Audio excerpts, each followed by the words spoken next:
This is Jessica. And this is Kelly. And this is the Chasing Brighter podcast. Hi, welcome to February's book club. This month, we are exploring 8 Dates by John Gottman and Julie Schwartz Gottman. Dr. John Gottman and Dr. Julie Schwartz Gottman are world-renowned researchers and clinical psychologists. They have revolutionized the study of marriage, and for nearly 5 decades, they have conducted research on all facets of relationships, including parenting issues. At the Gottman Institute, they developed an approach that not only supports and repairs troubled marriages and committed relationships, but strengthens happy ones. The Gottman Institute provides live workshops and take-home training materials for couples, while the Gottman Referral Network provides therapy referrals to couples. They have published over 200 academic journal articles and written 46 books that have sold over 1 million copies. Their 2018 book, 8 Dates, Essential Conversations for a Lifetime of Love, is what we're going to be exploring today. How's it going today, Kelly? Good. Wow. That was, it's a lot. I did some, I think we knew about the Gottmans and like their background, but like as I, did research for this book club book and just the book, it is insane how much information that they have produced over the years about relationships. And this book, 8 Dates, and every book they published continues to be sort of this culmination, right, of everything they've had up to this point. And it's all based on research of couples. So it's not even their own opinions of things. It's these proven, tried and true and tested things that will make relationships and marriages successful. Yeah, I mean, I love research-proven methods. I have gone through Gottman training for myself as a therapist, and that's when we had Orly Katz on. Being a level 3 Gottman therapist means that she's like the highest level that you can be and gone to all of their trainings. And just because it's so heavily research-based, I find it to be fascinating. As a therapist, I do see a few couples in my practice, and I think people have such a hard time really understanding, like, it just seems too simple. You know what I mean? Like, it may seem like tiny positive things make the least difference in a relationship, but the small positive things done regularly build a lifetime of love. And I think it just seems too simple sometimes for a couple, but it's these simple things of, rituals of connection, asking each other questions, going on dates. And I found it really fascinating in this book. My husband and I went to therapy with a Gottman therapist, and it was interesting. Almost every single date and every chapter was already something that we did because we had gone to a Gottman therapist. Isn't that interesting?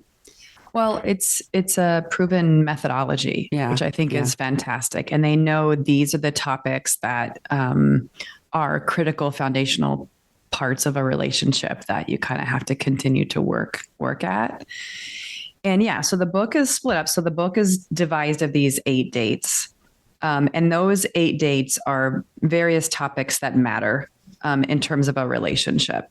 And they're really the idea to spark conversations, to be vulnerable, to share, to really open lines of communication.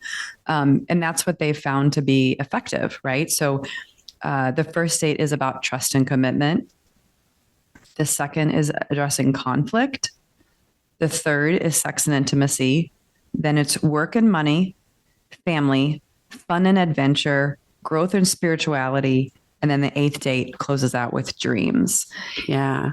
And each of these dates, there's a guided, couple activities pages and exercises beforehand and questionnaires. Yeah. How to set yourself up. How does this date start?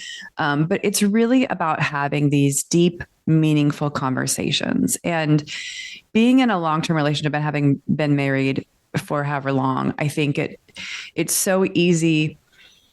Even like Brian and I we've been doing these like happy hour dates on Fridays, which is like an hour with the drink before we like grab dinner with the kids or whatever. And it's easy to be like, how was your week? good. How was your week? And you talk about that. And that's sort of even meaningful in some way, but you never really get to the meat of relationships, of your relationship, about topics. And so this is really such a great primer for people who have a hard time getting deep. And it's topics that are, it's really, it's not negative, right, Joss? I mean, it's things. Yeah, it reminds me of Orly's card decks too, like her relationship card decks. Great just point. Even like you don't even have to make it a big deal. Like what I think is awesome is it sets up the date. Like this date will be good to have at a picnic. This date you can go walk. This date is a romantic restaurant. But really, you can just ask 2 questions. It doesn't even have to be a date, but really gets you going, exploring and being vulnerable. But I did want to say, like, the first third of the book, what I really liked was there were 4 skills of intimate conversations to explore, and also the art of listening. And so I liked those things. So like on the 4 skills of intimate conversations, like put into words what you're feeling, like I feel blank when. Ask your partner open-ended questions. And they do reiterate that through each chapter on like ask open-ended questions. An open-ended question is a question that a person cannot respond with 1 word, and make exploratory statements like, tell me about that. Talk to me. I'm listening. And I think expressing empathy, I love hearing like you're making sense. That must have been really frustrating for you. I agree with what you're saying. Like, so they give a ton of examples on how you can practice that in your partner, which is really like practicing validating their feelings. And then I also like the art of listening, like put distractions away, like don't have a phone, be present, like just listen to the person. Ask questions if you don't understand anything, right? Your only goal is not to wait to talk, but your goal is to really, truly ask questions and listen and understand where they're coming from. And I think one of the things I loved so much about this on the art of listening was like, when they talk about not being critical or avoiding judgment, when you try to solve someone's problem, that sounds critical, right? So Kelly, if you called and you were like, oh, I'm really upset because Wes is really struggling in class. And I was like, well, you should call his teacher and, you need to get him a tutor and you do this and you do this and you do this. That to me, even though I'm trying to help you and come at from a loving perspective, that sounds judgy and critical. And the first thing I could do is be like, wow, Kelly, it sounds like you're really struggling right now. You know what I mean? Mm-hmm. I found when I am in a clear mindset and I'm having a hard time with something and I do call my spouse and I voice some concern, I usually am saying, okay, I'm going to tell you this, but I don't want you to say anything. I just want you to listen. I've been able to kind of even deal with, like, I've learned that I need to tell that person how I want them to like respond to me in some way so they don't problem solve. It's very easy, I think, sometimes, depending on the relationship dynamic you have. It's almost like setting expectations. Yeah, no, totally saying, hey, I want to talk to you about something, but I just want you to hear me right now. Yes. I'm not looking for solutions. I think some of these dates, it's fun in a lot of ways. It's good information to know. An example is the chapter on money and the discussion of money. There are questions that you ask each other about, what did your maternal and paternal grandparents do for a living? What did your parents do for a living? How well off were your parents? And it really starts to kind of,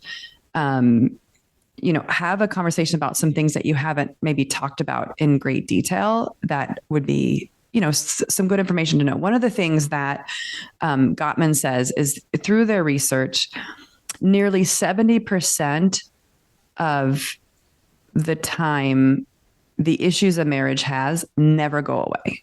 They're always there. They're always a problem. And that those successful relationships are ones in which people gain a perspective and kind of like understand, I'd have a deeper understanding of why people do that. For example, it's like if somebody likes to spend money, what is the deeper meaning there? What is it that they're really trying? And the more you can gain a perspective on that, maybe it becomes less of an annoying thing. Yeah. Which is important because some of that you can't fix. People aren't going to change. They always say, no, but people don't change. So. Well, I think I love, and I know you and I love stories of family of origin, but that we really need to recognize that our family of origin is playing into who we are today. So I like the way they play that. Like they talk about that, like with addressing conflict, right? How was anger in your household? How was anger expressed in your household? How did your parents disagree? How did they solve conflict? And so it's just kind of like, oh, really kind of recognizing how that's playing out, Yeah. Yeah. And, those are some things that I don't think Brian and I have ever really talked about in a more deliberate conversation, right? That are good to know. Yeah. It also starts with these guidelines. You talked about the skills, the 4 skills of an intimate conversation, and also like kind of like when you use this book, what you need to do. So it's, read a little. So each person would read about the date, maybe individually or together to sort of know what they're getting into, talk a lot, drink a little or not at all, because it talks about how alcohol can kind of, get in the way a little bit, and keep a sense of humor. I think that's an important thing too. And when I hear that, I feel like it's about laughing and about like sometimes it helps make light so one doesn't feel that they're being attacked or taking things personally by keeping it, making sure you can get some laughs in. I do find that even in my own situation sometimes where we have like really heated conversations and then Brian would make a joke and they'd be like, too early for that. And I was like, no, it's fine. Like, at least I know it's not like weighing on him to like be angry or something at me. Yeah. Yeah. Yeah. So, yeah. And so the first date, it's kind of funny that, the sex and intimacy is like chapter 3. It doesn't kind of start with that one right away. I think that what I like is the first date is about trust and commitment. And he had a couple come in and they were like, we've been to a bazillion therapists. This isn't going to work. It's just not going to work out for us, whatever. And he was like, how can you go through all those therapists and not like fix this? And so then he made them come into his office and they started talking and he said, you're right. I can't help you. You both don't have trust and commitment to each other. You both have like one foot out the door. And he went through this whole thing and they're like, so he was like, and you can go now. And they're like, whoa, wait a second. It was like, they almost like didn't think that they needed therapy because it was hopeless. And then once he kind of like identified the issue, it's just so neat because they have, both of the Gottmans have just such a deep experience here, right? Just a broad, deep, so many relationships, so many different ways in which they've studied things and they've been able to kind of put some science to it, which is really cool.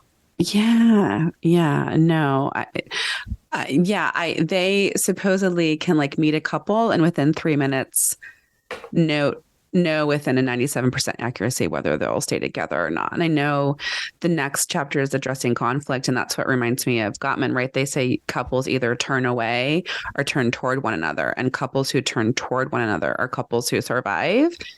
And there are ways that like not to fight, they call them the 4 horsemen, and couples who do that, right? If you cannot fix that. So it's, so if I can remember off the top of my head of the 4 horsemen, it would be defensiveness, stonewalling, contempt, and criticism. So if you come at things with those 4, and they have antidotes for each of those, but if a couple isn't able to fix those, it's very difficult, right, for a couple to succeed. So I think that's fascinating. Yeah. And I like you're saying, they give like a little case example in each chapter. Was there anything else you wanted to talk about at trust and commitment? I like how these are all split up to really kind of be flexible too. So there was the with the trust and commitment where it was like, do this or do that. Or if you're at home, an example is the blindfolding your partner and then walking them through your house. Just kind of a neat way to kind of look at building trust and commitment with your partner. How is your partner with any of these? Did you guys get a chance to do any of the dates? Well, I just finished the book, so I would say we haven't. So you wanted to read the whole book and then go back and do a date? Yes. So I can be honest, and I think maybe that's me not always doing everything the way you're supposed to do it, but like my partner is not going to read the book and my partner is not going to do the activities. And that's okay. So we were able to just go right to the questions and explore some of the questions, you know? Yeah. And that's why I was saying I found it really fascinating, because he was like, we already did all of this, which was really interesting. That like when we went to couples, it was like, wow, we really kind of addressed a lot of these, which was fascinating. So again, that must be just kind of part of the Gottman model. Yeah. Right. On like those questions and getting to know each other, updating your information about each other. But there are opportunities for fun and to give ideas. And also, we didn't talk about this, but they did have a little section at the beginning on like obstacles to date night. And people always say time and money. And they had other ones, but time, money, childcare. Yeah. And it was kind of like, and this is where I do, it's like, I call your BS. You know what I mean? Like, if you cannot do this, then you're not prioritizing your relationship. That's what I think, right? Because it's like, you could put the kids to bed and go through some questions together. You know what I mean? You can, like, you have to make that time. And if you can't, then that's really a reflection of where your relationship is on your list of priorities. They have like, so it goes through like a rationale, gives an example of a couple, it gives activities and questionnaires, and then it gives a chapter. And the chapter summary they call speed dating. So I feel like I did speed dating through the book. So before it gets to the specific date, it will say, here's a little summary and here are some things that you can do. And so like, let's say maybe you want to do like a couple dates, you know, maybe you want to do fun and adventure and you want to do the sex and intimacy, but the rest of them, you can do a speed dating, right? You can sit together, summarize the chapter, ask each other a couple of questions. And I thought that was cool too. Yes. And, you know, I think that's a great point about this book, is that the reason why the Gottmans keep publishing the same content 25 different ways is because they find different ways to make it accessible and digestible. You know, we read plenty of books that are crazy academic, a lot of research, and it's just a heavy book. And I think for them, they're very thoughtful about how they can continue to help and improve relationships for others by making something digestible. And this book is like neat in that it's very flexible, to your point, in that way. You don't have to read the whole book. You can just dive in and try out a couple of chapters. You can, you know, like you're saying, use sections in different ways. And so you use it the way that it works for you. It is such a great tool, right, for any couple. Even if you just use it once, it produces deep, right? Result is like deep and meaningful conversations, which is how you build connections and how you build, you know, those intimate conversations. Absolutely. So yeah, I thought this was a cool book. It is a quick read in a lot of ways. Yeah. Because it's less about reading the book and it's more about doing the activities themselves. So I'll have to keep you updated on some of these, Jess, on when Brian and I get to them, because we've been having this Friday happy hour thing. I think that's a perfect way to spend some time and tackle these. Yeah. And I think too, like if we look at the, like if I jumped to the fourth date, work and money, you know, and I know I've heard before, and I don't know the literal statistic, but like couples, the top thing that couples argue about is money.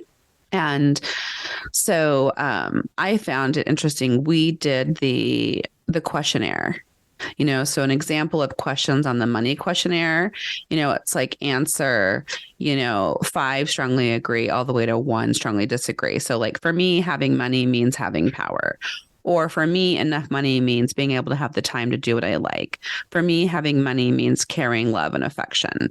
And so my husband and I were able to kind of quickly go through that and like count up what our score was and then kind of talk about what that meant for us, you know. And it's interesting being married for 21 years, together for 23 years. You know, we were together when we were very poor, right? We were like 20 and had no money. And so it was interesting for us to kind of have a conversation about like, you know, what we thought it was going to be like when we were struggling students and then how it is now 20 plus years later and like what money means to us. And both of us were kind of like, I think maybe a long time ago, we would think enough money means having time, but we have no time, right? We have way more money than we did when we were 20 and there's 0 time. So maybe at 20, we had these ideas of it, you know, but, and like for us, money doesn't mean anything like it, like for things it says like it means love and caring, or it means positive self-esteem, or it means being accepted by others. Like we were kind of like very much on the same page about like,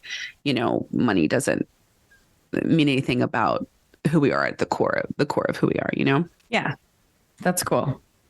That's very interesting. You're right, though. It does make you think about, like, when you're younger, you just feel like you just need more money. And then as you get a job and you continue to build success, you realize that it's more about the time that seems like the and we were also like, it was really simple. We were kind of saying how it was like simpler when we had no money, but like we don't want to go back there either. I don't know if that makes any sense. Yeah. You know what I mean? Like, because you had like 4 bills and not a lot of responsibilities too, You were able to make do with what you had, though. And there's a simplicity about that. Yeah. Were there other, and I would say, I have a few other chapters I kind of wanted to jump around. Were there any, did you want to go through each one, or what were some chapters? I thought they were all great.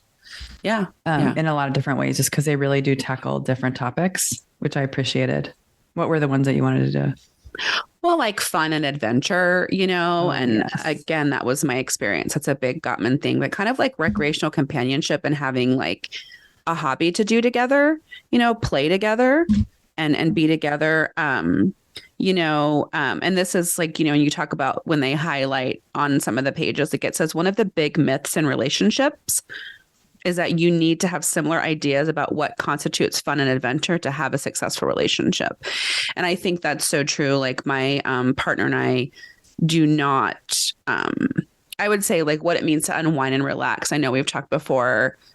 I'm just really active. And so for me, it would be like going and doing something, going and having an adventure, going hiking, going biking, going and doing something. And my husband's idea of relaxing is like chilling on the couch, like watching a TV show, watching a sporting event or something like that. But that doesn't mean, I guess it's kind of like, that you have to have similar things and do all the same things for you to be successful. Like that's not the case for us. But we do have things that we do enjoy together. I don't know. Am I making any sense? Yeah. Yeah. And I mean, you and I are very similar in terms of just wanting to get out and do things, and not necessarily having, just because your partner doesn't always share that doesn't mean you can't do it. There occasionally when it's like my birthday, which is also around Mother's Day, so it's only one time a year that I get to say, this is what we're going to do, because it's something I like to do, even though I don't have others who exactly want to do it, but I want to do it, and I want to share it with my family. So they had to just deal. And I know that they may not enjoy it, but I'm happy that we're all together doing it. And that's enough for me. And I think I've come to the realization that I can do that. Even if they don't enjoy it, I know that they're going to do it because I wanted to do it. Yeah. If that makes sense. Yeah.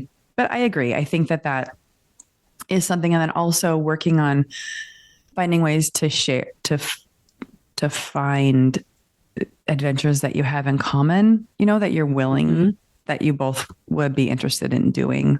I think it's really hard because of the life stage we're at, Jess, to really do a lot of activities with your spouse, because we're constantly going from thing to thing with kid commitments. You're squeezing in a date night, which usually is a drink and dinner, right? And finding other ways to spend time with them is hard. Yeah. And I would say that's why I really like, I don't know if we've talked about this before, but I like having tickets somewhere, like season tickets, a ticket somewhere. We've done that over the years.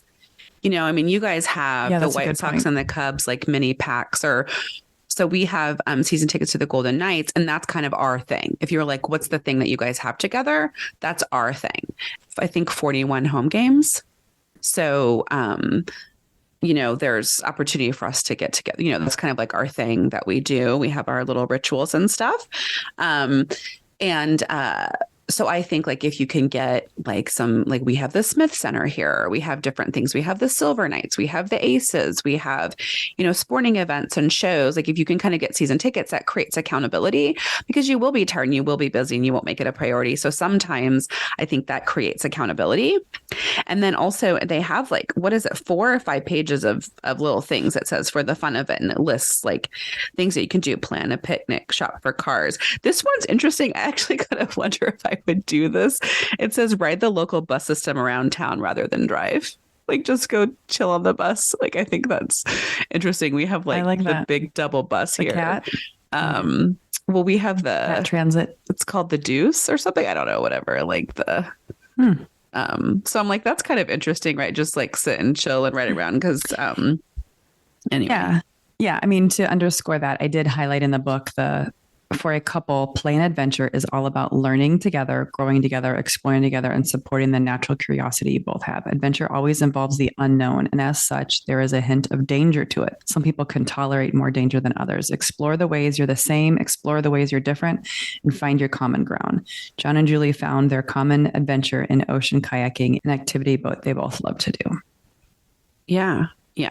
And you and Brian walk a lot. Yeah. I mean, that's an adventure that we share. I mean, I think it's something that when we go out to Vegas or something, we'll try to find places we can hike and do more. But around here, just something that's pretty accessible is just, getting and walking around the neighborhoods. And we do it more when it's nicer out. Absolutely. Definitely get out today and do that. And it is just, I absolutely love doing activities like that with my partner. You can have a lot of meaningful conversations. Right. You just feel like you're building those connections by just spending time doing something together. Yeah. And I think, I think it is important to have fun together, right? That's what they're talking about. And it's like you're saying, we're in the midst of craziness and whatnot, but it's like we are trying to carve out time together. And it may not be what it was when we were younger and it, but whatever it is for you that you're enjoying time together. And I think it's also looking at what helps you feel connected. Like, do you feel connected to your partner? And if not, what helps you feel connected? For my husband, sitting down, snuggling and watching a show has him feel very connected. For me, I like to go on a date, but for me, I don't have to go on a date 5 times a month. For me, once or twice a month, I feel connected when we're out away from the house, away from the kids and doing things. And so it's just kind of talking about it. What do you enjoy? What do you enjoy? And then trying to do those things so you stay connected. The last chapter I wanted to talk about was the 7th date, growth and spirituality.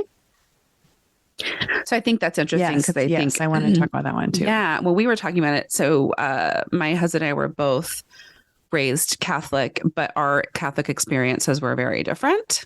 And so, I think we both talked about our ideas from growing up on like, we thought we were going to have a home just like we grew up, but we don't. And also like we talked about our differences between like religion and spirituality, and how we both kind of changed and if we're happy with what we're doing with our growth there. So I thought that led to a very interesting conversation. About the growth and spirituality chapter, one of the things that I really thought was interesting is some of the questions that they recommend discussing in the conversation for the date, and just thinking about, how you've grown and changed in your relationship and really talking about that. That's something that we have spent in our time when we've gone through couples counseling, is just how our relationship has changed. And I think when it does get to a point you've been together a long time, you see that how much it's changed over time. I think having kids changes it a lot, or changed it a lot too, and just how we were. But everyone kind of evolves over time in some way. It's a very interesting topic. We took our kids out of Catholic school this year, and that was something that we really haven't had a chance to talk through too much in terms of what does it mean, even in terms of like our own goals with spirituality, even as parents, which is part of it as well. We talked a little bit about it for ourselves personally and correct, like for our children and what we want for our children. And I think what I've noticed is I feel like where we're at and what we've been exposed to, we have some religions that I think are kind of fanatical, missionary type recruitment, various religions around here. And so it was important for me to give our children a core spiritual lens and also a religious lens to look through things. So then they weren't ripe for the picking for these various religions. Does that make sense? And so they are asked to go to church and to go to activities and go to things with other kids. And so I'm glad that they have a base to identify with as, am I making any sense? Because I had watched a documentary a long time ago, and it was on like evangelical religions, and kids who are raised with no religion were more susceptible to being recruited for these kind of fanatical evangelical religions. And so it was like, okay, I want to give my kids kind of a base so they have some belief system. And so then if they're invited to go, they already have their own views and thoughts and stuff. Yeah. If that makes any sense. No, it does. Yeah. Yeah. So that was cool. Yeah. I think that's great to talk about. And it is, it's like many other topics about how you're shaping and building your little humans. Yeah. Yeah. And that was the only one I think, we really talk too much about the kids, because I really think it's great to really kind of focus on if you're going through this and your parents together, it's like you don't want everything to end up being about the kids, right? You want it to be about you too. As yeah, I mean, it is the foundation, right? Is about the togetherness and in your relationship with your partner and making it an adventure, right? Being curious about the other person and being vulnerable yourself, and sharing your hopes and dreams and fears and feeling safe, right? That you can do that and not feel judged about it is a really important part. And I think that's also why, the book is about just really having fun, learning and, being brave to talk about things. And I think this book is timeless. I was going to say 23 years, but Kelly, we've been with our partners 24 years this year, 99. Yes? Yeah. Okay. Kelly and I both met our significant others in 1999 when we were 5 years old. No. And it's so interesting. I love how this says that this is an essential guide for couples. I think this is timeless. This is something you could do annually, every 5 years, because we're growing and changing and evolving. And so it's fascinating to see where your partner is. Like, where are you with work and money?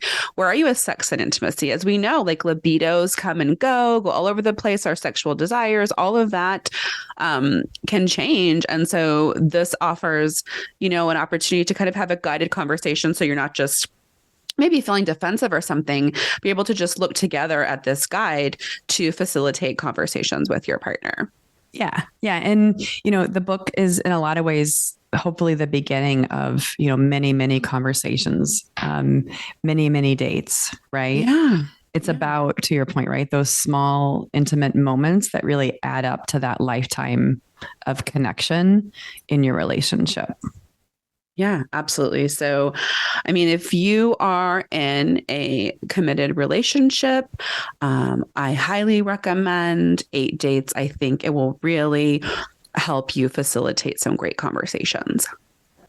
Yes. Yeah. I mean, I think in closing, one of the things that I highlighted toward the end of the book that I absolutely loved, and I know that they mention this a lot, is couples whose love lasts have a ratio of 5-to-1 positive to negative interactions during a fight or a conflict.